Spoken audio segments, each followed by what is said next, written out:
Hello YouTube, hello dear viewers, and welcome back to my channel. This is a new video, a video update about my 2-week stay in Malaysia.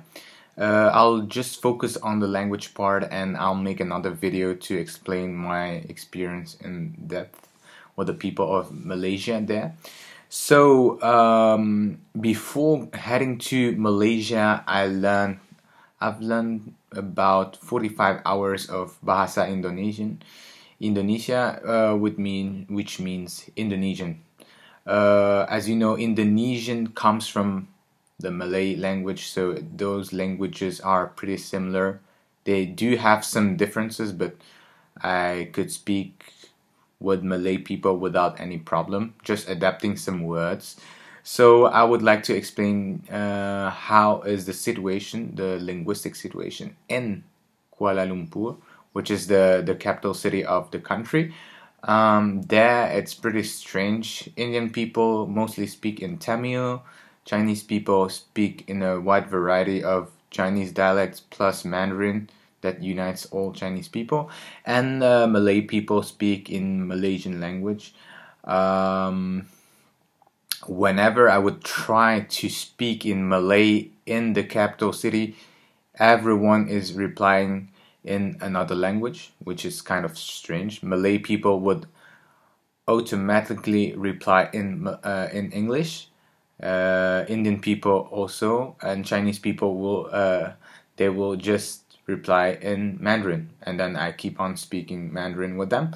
And I wonder why the heck do they reply in another language? Because normally here in Europe, except in the Netherlands, when you speak the national language, people would just reply in the national language. Well, it's because they seem to be used to speak English as a lingua franca between communities living in Malaysia. So Chinese people speaking to Indians will prefer to speak in English rather than in Malay. Sometimes they do speak in Malay, but I didn't experience that in Kuala Lumpur. So I flew all the way to Borneo, which is the second part of Malaysia, and it's a big island. It's the north of Borneo, and I was in Kota Kinabalu.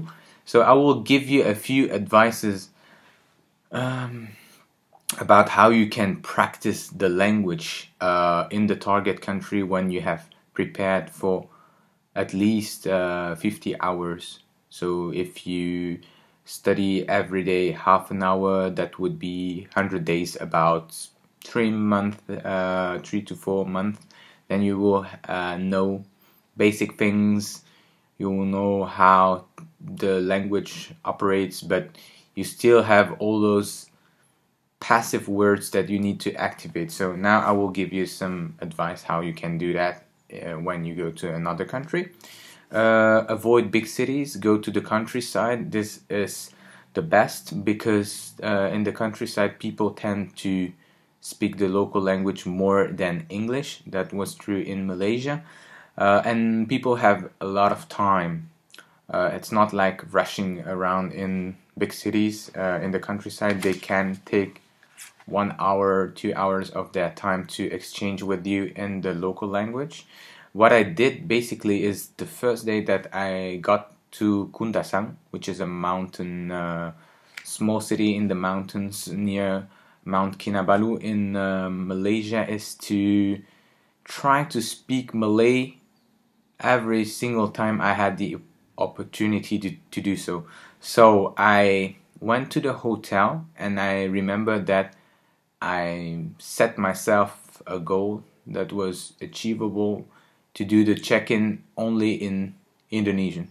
As I didn't know Malay, I had to do it in Indonesian because my book was in Indonesian, but the difference is very limited, so you can handle it in both languages in Malaysia. They would know that you are not from Malaysia if you speak Indonesian, but anyway, I'm not from Malaysia. So I went to the desk, and just asked. I just said, "Selamat sore. Apa ada kamar kosong di sini?" And they were like understanding what I'm saying, and they replied in Malay, and they asked for my passport and so on. And they told me it's kind of bizarre because you talk to us in Indonesian, you have a Belgian passport, and you look Chinese. It's a weird combination. They told me, "Do you live in Indonesia?" They said, "But if you live in Indonesia, why do you have a Belgian passport?" I say, "No, I live in Belgium," and they didn't even know where Belgium is. So, okay. And we keep talking in the local language. And this is also one thing you have to try to do, is to create a habit with the locals that whenever they see you, they will speak in the target language and not in English.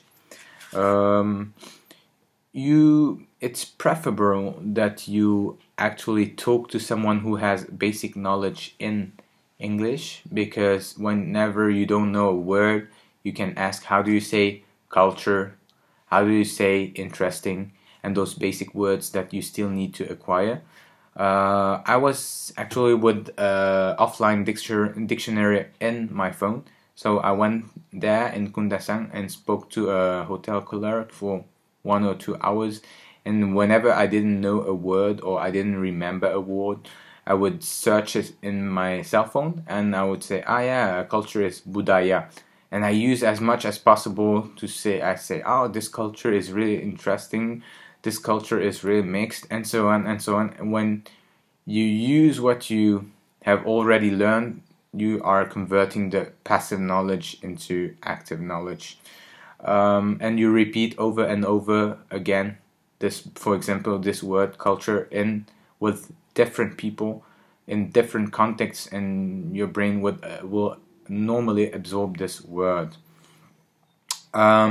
So try to speak to different people, like in different settings. You can use it in a hotel, with a taxi driver, with a farmer, and so on. That's what I did, and it went pretty fast. The first day I was trying to find out how to say a few things, but after a while I got used to those very basic vocabulary, and I would always say the same again and again, like, I was born there, I'm here to visit, I like the Malay culture, and so on and so on.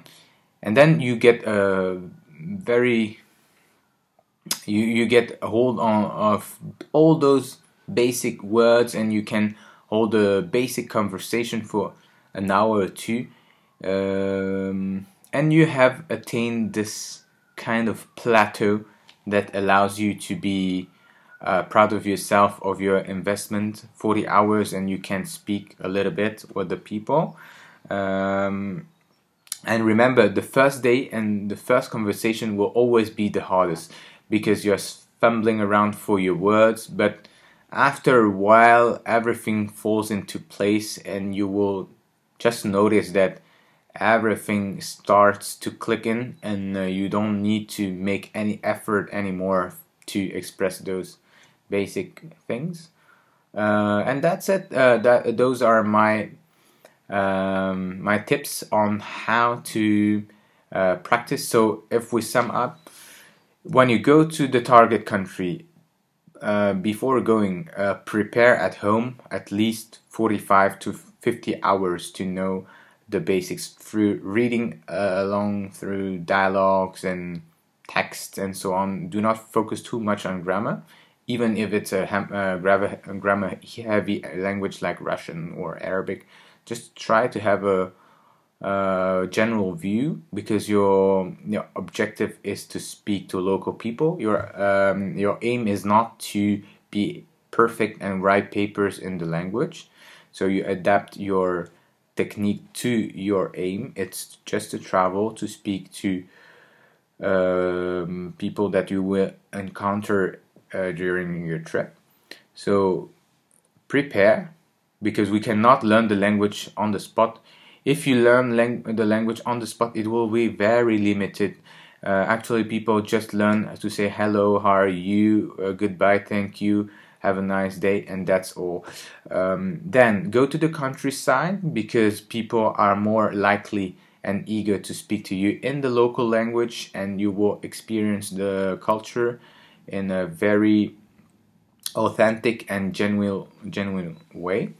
Convert your passive knowledge into active knowledge using a cell phone if you need a dictionary, and speaking to people who can understand basic words in English, because you will need them. And if you forget a word like interesting, you say in the local language, how do you say interesting? Like I said something like apa interesting di bahasa Indonesia, and they would say talk to me, and they will reply menarik, and I always use this menarik to know that to convert this passive word into an active word. Approach as many people as you can in different settings: restaurant, hotel, taxi, agriculture, farmers, I don't know, anyone or someone standing there and just enjoying the view. You can just go to them and say hello. In Malaysia, it's very normal. Malay people are really friendly, so you can get to know them. And remember that your first attempt, or the 10 first times that you will try to speak to people, you will be a little bit discouraged, because all those 45 hours will just be very fuzzy, and you need to clear something up. But that's the way it is. That's the way you learn. You learn by speaking. Thanks a lot, and I'll post the videos of my level ups, just my practices there in Kundasang in Malaysia. Have a nice day. Bye bye.